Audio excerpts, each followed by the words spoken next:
Hey, what's up? Welcome back to the LeBauer Show.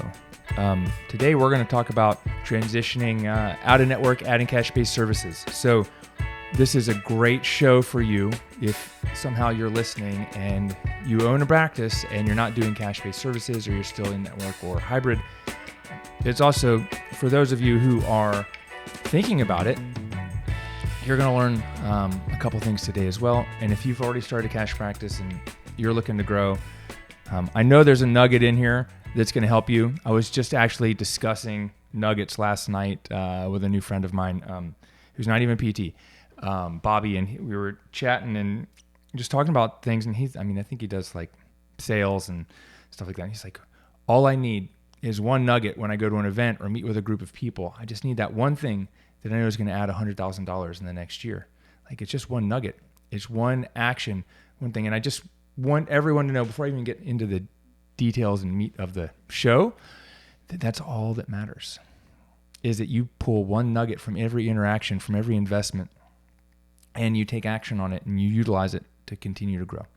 So with that said, let's talk about the 8 things you need to know to transition your practice out of network to full cash or hybrid so that you can do it. Because look, when I started coaching and consulting back in, it was probably 2011 or 2012. I think 2012, but I can't remember exactly. I'd have to go back and look. It was back when someone first asked me, hey, how much do I owe you? Well, back then, before I launched my course, the Cash PT Blueprint, I launched it in 2014.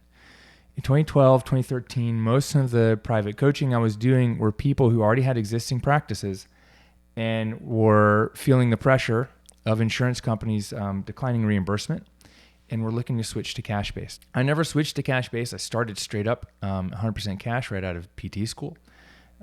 If that's you, you can do it too. But I've helped hundreds of people, maybe thousands of practices, move from in-network to cash in some way. I've had people like Mike and Christy Bleffert come through our Cash PT Platinum Mastermind program, and over the course of 2 years, transition almost 80% out of network. And I've had other people come in and do it as well. I think one of the coolest things about them is what they did was generate a lot more time, and like their biggest ROI, their biggest wins were generating more time and less headaches and hassles as they continue to grow their business. They've been in business for 20 or 25 years. And I think Christy got to spend like 8 weeks on the road with her daughters, watching her play travel soccer, because I think her youngest daughter is heading to in her senior year this year, and then after that she's already been scouted for college, and she got to travel a ton this year with her family and spend time. And that's one of the biggest wins versus sitting at home doing extra documentation and chasing payments and reimbursement. I think we can all agree that over the last 5, 10, 15, even 20 years, reimbursement from insurance has been decreasing. And it's harder and harder now to make a profit running a traditional practice. I mean, there is a way to do it, and it still works. I mean, Pivot Physical Therapy just opened up, a mile and a half away from my clinic on one of the busiest streets in Greensboro. I'm pretty sure it's Pivot. I mean, if there wasn't money in it, they wouldn't have opened, right? I'm not exactly sure who owns it, but it's a pretty big corporate-owned clinic. There's not a lot of corporate-owned clinics there. I mean, the majority of clinic owners, cash and in-network, are, like small mom-and-pop businesses, or, mom and dad, father and son. I don't know, like small one-person, maybe two-person owned businesses. That's really the fabric of America, is built on small businesses. Technically, I think a small, in quotes, business, according to like the government IRS, is anything under like 1,000 employees. But there's like these micro businesses, and majority of PT practices are small businesses with 1, 2, maybe 3 to 5 therapists, but one location. The minority of practices are these multi-location practices, yet when you have multi-locations and lots of volume, you can make small changes to increase your revenue rapidly, but you also have a little bit better, maybe not great, but a little bit better negotiating power with insurance contracts and panels. And ironically, for the same treatment codes, when a patient is seen in a hospital-based outpatient clinic, the hospital-based outpatient clinic gets reimbursed at a higher rate than a private practice. And that should make you mad if it doesn't already. And it probably made you mad a long time ago, and you're just like, it's not going to change. APTA, private practice section, isn't going to do anything to change that. So let me just figure this thing out. I don't know about you, but I never felt like I was really supported well by the APTA and PPS. Yes, my Practice Act here in North Carolina is supported by them. We can now do manipulation. We can do dry needling. We've had direct access for a long time. So great, like supporting the Practice Act, but as a business owner, I never really felt supported, even though there were resources available. They weren't resources that were relative to me and my practice.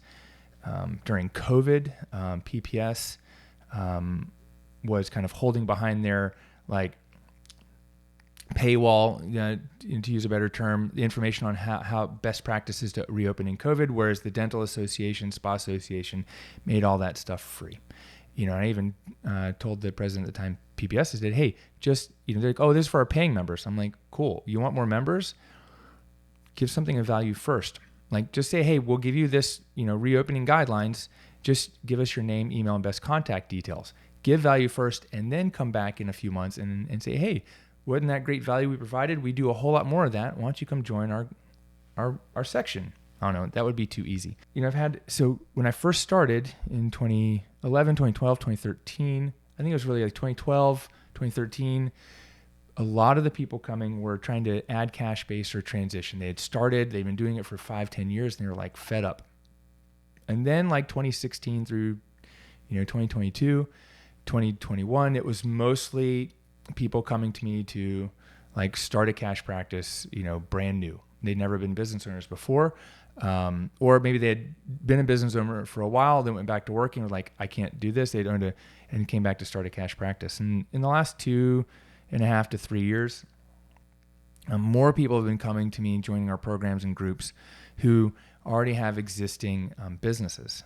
There's a couple things that if you already have an existing business, you've been doing it for 20 years, the hardest thing is the technology to market. You have to be willing to learn something new. You have to be willing to do new things, get uncomfortable. And the second hardest thing is charging higher prices. And so I want to talk to you today about the things you need to know to transition out of network and exactly what you need to do to make sure it's successful. Number one, your revenue per visit must be above your cost per visit. If you have an in-network or out-of-network or cash-based practice, your revenue per visit must be above your cost per visit. So how do we figure that out?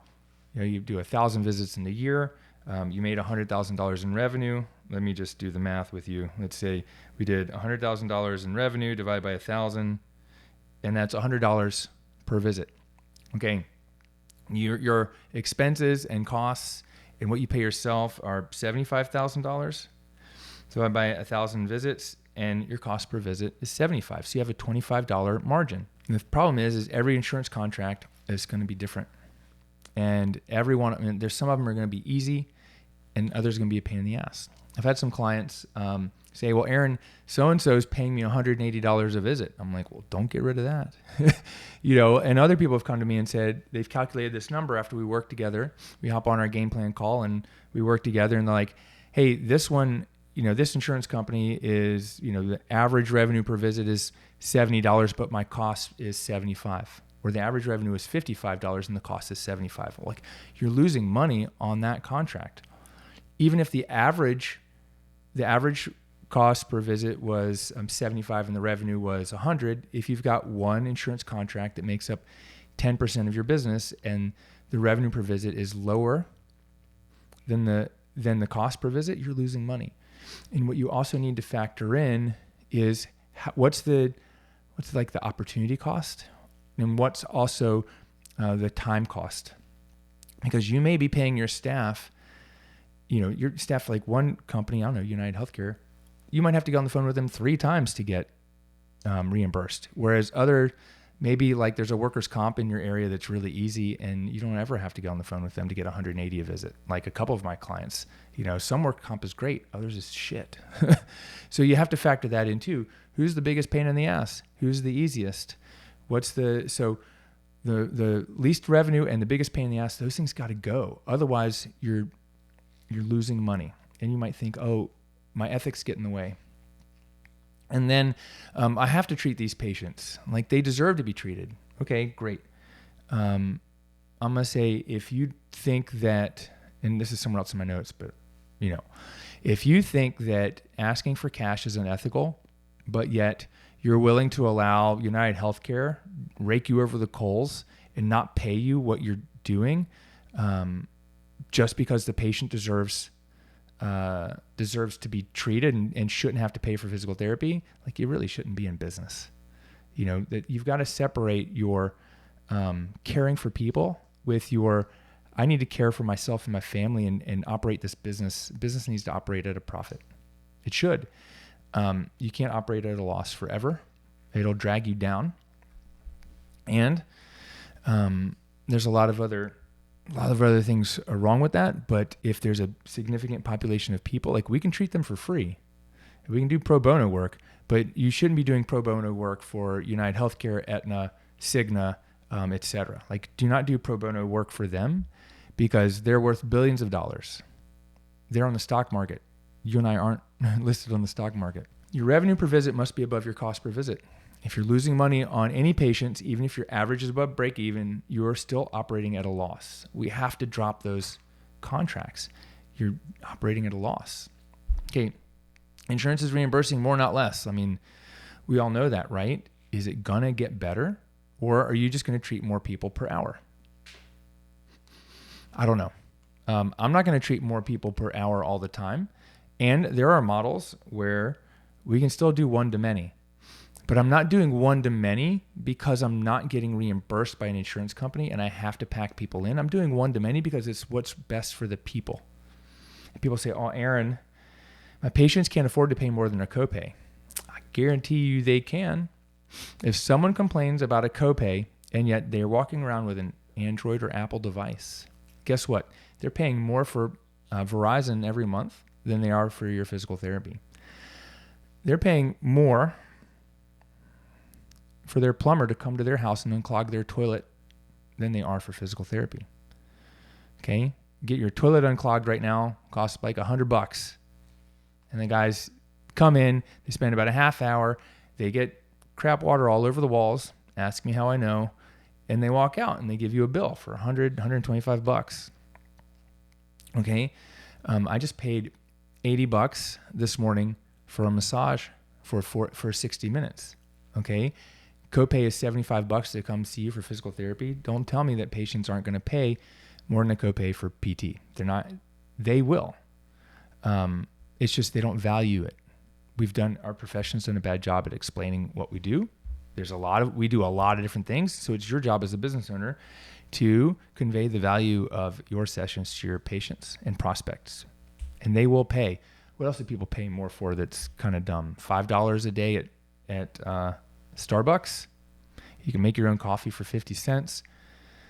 I don't know. Taylor Swift concert tickets, $900. Like, people will empty their bank accounts to go see Taylor Swift, but yet they can't afford a $35 copay to come see you. Okay.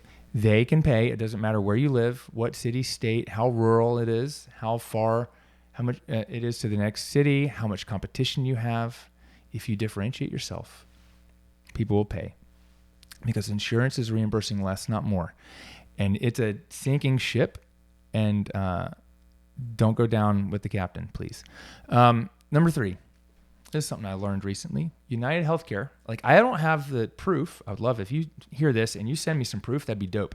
I had a friend tell me that one of her friends told her this. One of her friends was trying to get her a job with United Healthcare, and she said her friend gets a bonus of $75 for every contract over $5,000 that she denies the claim, right? So let me just say that again. A friend of mine has a friend that works at United Healthcare, and her friend told her that she gets a $75 bonus for every claim that's over the amount of $5,000 that she denies, right? So she is incentivized to deny claims. I guarantee you there's other policies like that. I know some insurance companies' policy is just to deny everything the first time, and then you run it through the second time and it gets approved. I've had physical therapists tell me that. So what's more unethical? Charging cash for PT or bonusing your employees $75 for every claim that you deny? I mean, okay, because people tell me all the time, especially on our ads, that charging high prices in cash for PT is unethical. Okay, yes, the insurance company is not making decisions and policies that actually help your patients. They're not. They're doing it because it helps their stock price. It helps their investors. It helps their bottom line. They are a business. They are not a healthcare charity, and neither should you be a healthcare charity.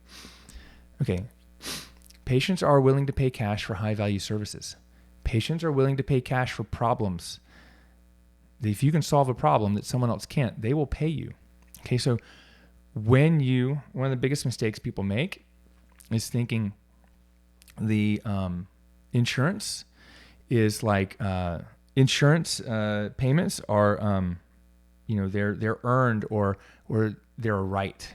Like it's my right to use my insurance. I mean, it technically is, but insurance is illogical. They don't think it's your right. They think it's their right to deny your claims. Hey, what's up? It's Aaron. Real quick. If you already own a cash practice, you're already seeing patients, but you've struggled to really hit 5K months, or maybe now you finally quit your job or you got let go and you're ready to go all in and you'd like some help hitting 6 figures or more in the fastest time possible, you might be a great fit for our Cash PT Academy coaching program. In our Cash PT Academy, you'll get access to our extensive training vault, private Facebook community, bi-monthly coaching calls to get all your questions answered, and a personalized game plan every 90 days so you know exactly what to work on and when. If that's you, let's hop on a call, we'll brainstorm some ideas, and we'll make a plan. Just go to callwithaaron.com and book in a time. Or shoot me a message on Instagram with the word Academy, and we'll go from there. Now back to the show. Peace. I had a health insurance, claim denied? What was it? I was back in 2001. I was trying to get health insurance. I was living in San Francisco, racing bikes, and I didn't have health insurance. And I was like, well, let me try to get some health insurance. And at the time, I got denied health insurance. Why did they deny me health insurance? They said, well, you're not following the orders of your physician. Well, we all know I have ADHD, and I had Ritalin prescribed to me, and the psychiatrist who prescribed it at the time said, hey, I'm going to write you a prescription for 3 times a day for 10 milligrams. So you've got, a bunch of them, take them whenever you need. I was like, okay, great. Well, when the survey comes to get insurance, it says what medication you prescribed. And I said, Ritalin, 10 milligrams. And it says, how often do you take it? And I said, whenever I need. Well, the prescription said 3 times a day for every 30 days. And so they denied my new health insurance because I wasn't following physician's orders. Well, I was. It's just, I didn't write down what he prescribed. I wrote down what he told me to do. Okay. What's unethical here? Denying a claim to someone healthy or nitpicking the whole thing. I mean, people are willing to pay cash for high value service. Like if you can solve a problem, if you can solve their neck pain or their knee pain when no one else can't, or you can position your services in a way that solves a problem, guess what? Range of motion in my knee is not a problem a patient cares about. They want to be able to get on the floor. They want to be able to climb the steps. They want to be able to sit in their car comfortably. 5 out of 5 strength is not a problem patients care about. They want to be able to go back to CrossFit. They want their arm pain to stop so they can focus at work. So when you drop contracts, just remember, people will pay more than their copay. My copay right now is $175 a visit for a specialist physician or physical therapist or even a chiropractor. I mean, maybe I don't have great insurance, but I've got it through my business, and that's what I can get. And, there's other people with that. And people will happily pay because, that's less than what they're going to pay for out of network. If they go to the hospital bills like $300 an hour or $300 every 30 minutes. And my copay is $175. And in our clinic, we're charging $250 for a visit, but we're not charging per visit. We're charging $2,000 for a 8-visit, 12-week plan of care, which can be eaten up in about 4 visits, 2 visits a week for 2 weeks, somewhere out of network at like a hospital-based system. So think about that, and don't do the math. The math is not going to solve your problems on that. Just know that when you drop these money-losing contracts and you start charging cash, even if you're charging $100 a visit, $125 a visit, at volume, you can add a lot of revenue and solve a lot of problems. You don't need to charge high. That leads me to the next thing. You don't need to charge high prices to add $10,000 a month or more in cash to your revenue. So if you have a high volume clinic, I mean, you're doing 100 visits a week or more, you don't need to charge a whole lot. If you're doing 20, 25 visits a week, if you're in network, you're probably doing more than 25 visits a week. You're probably doing 50 visits a week. Just imagine if we added $25 a visit per week in cash. So 25 times 50, that's $1,250 a week, times 4, that's $5,000 a month. We just need to increase your average revenue by $25 to add $5,000 a month if you're only doing 50 visits a week. That maybe it's at 50 visits at 30 minutes. Great. We just need to add $25. And guess what? That's $60,000 extra dollars per year. That's about 3x what it costs to join our mastermind program. Just imagine you joined our program, we set you up with a system to do that, and then your whole year is paid for, plus more. And really, most of our members, our average members, have an average plan of care for each patient worth about $2,000 or more, because we get them into a plan of care, and then most of the people move on to an ongoing program. And so 15 new patients a month at $2,000 each is about $30,000 a month. That's about an extra $300,000 plus a year for not very many people, and with some small changes. You know, for instance, Alan Ling is one of my private clients out in El Cerrito. I was a student of Alan's in PT school. I did my final clinical rotation there. We've been friends. Alan spoke at PT BizCon.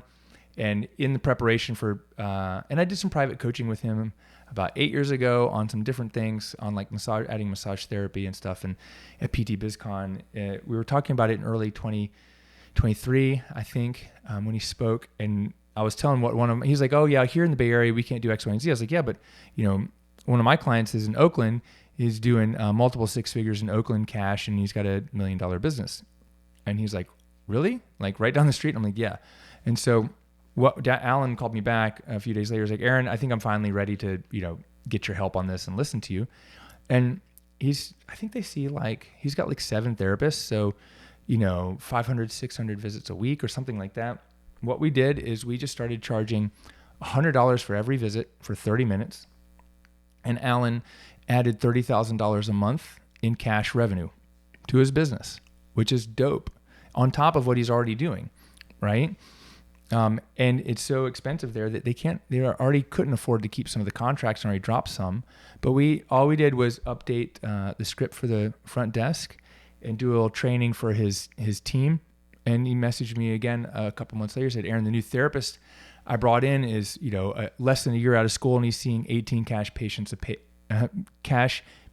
day, which is dope. But what did it take? It took Alan the decision to do something different than he was already doing, even though he'd been in business for 30 years and taught me a lot about PT business.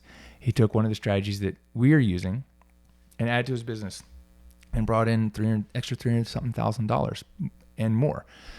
So you can still take insurance. This is point number 6. You can still take insurance, in quotes, when you move in network to out network. When someone says, Aaron, do you take insurance? Well, I don't say no. There's a different way to answer that question. But if someone says, hey, Doc Jen, Chris, do you take insurance? And you say, yeah, we take insurance. They didn't ask, are you in network? And you can say, yes, we take all insurances.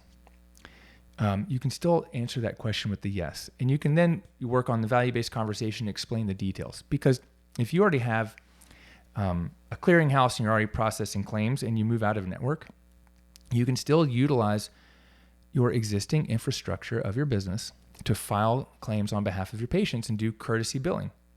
in quotes, air quotes, courtesy billing. You can do courtesy billing where it just takes this burden off the patients to file their own claim.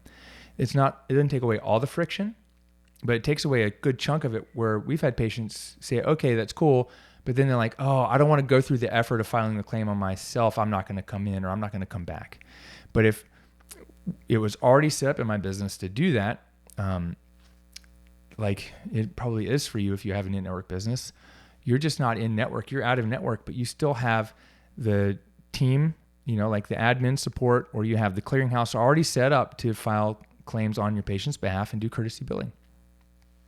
It reduces a good chunk of the friction and makes it easy. It's kind of like the dentist. I mean, most dental practices are out of network. And even if you have dental insurance, which I don't, they always offer to, hey, we'll file the claim for you. I'm like, I don't have dental insurance, but they'll still do it.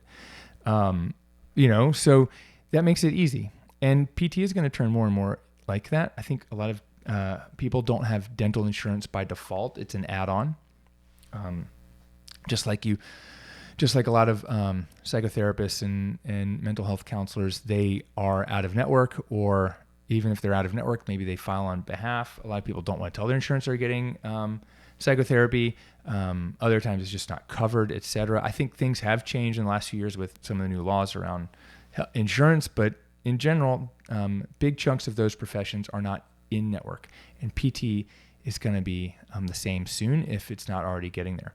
But I don't think the shit has hit the fan yet. There's not this massive cascade, but it's coming. People are either going to sell or go out of business or close because you're going to be unable to afford to stay in business because of these contracts are paying so little. They're costing you so much enjoyment in being a physical therapist and a business owner that it's burning people out. And it's burning out your staff. They're having to document for insurance companies. Like, our documentation takes 2 minutes.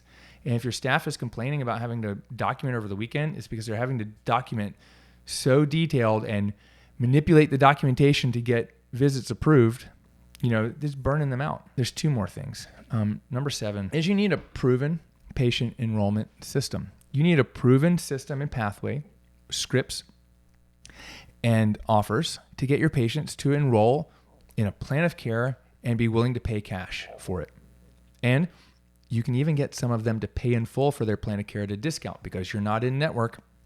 So they can pay in full for their plan of care and get a discount. Now, that discount, shouldn't equal out to be lower than what you're already getting in average per visit.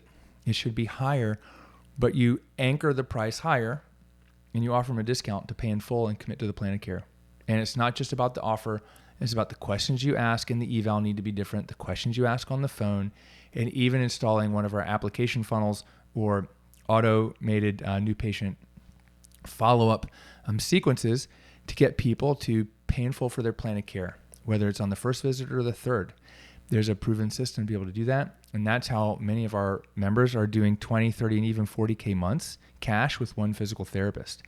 And if you have a network business, you don't need to jump from a $75 to a $200 per visit fee. We can ramp up slowly, but it should be more than a $25 increase. And if you're doing shorter visits, we can do at least what I would recommend for Alan to do is do 125 a visit.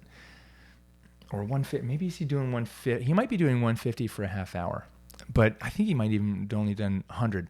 But like I said, it doesn't matter because if you can increase your revenue per visit by $25 and you're seeing 700 people a week, like I had a client in Florida seeing 700 visits a week. And if we just do $25 times 700 visits in a week, that's an extra $17,000 in a week. It doesn't need to be a lot. So that cash pay rate could be $99 instead of $75. Okay. And everyone knew it was coming in at a higher rate. It could be $125. And guess what? They're still getting a $50 discount over Aaron LeBauer coming into your clinic for treatment because my copay is $175.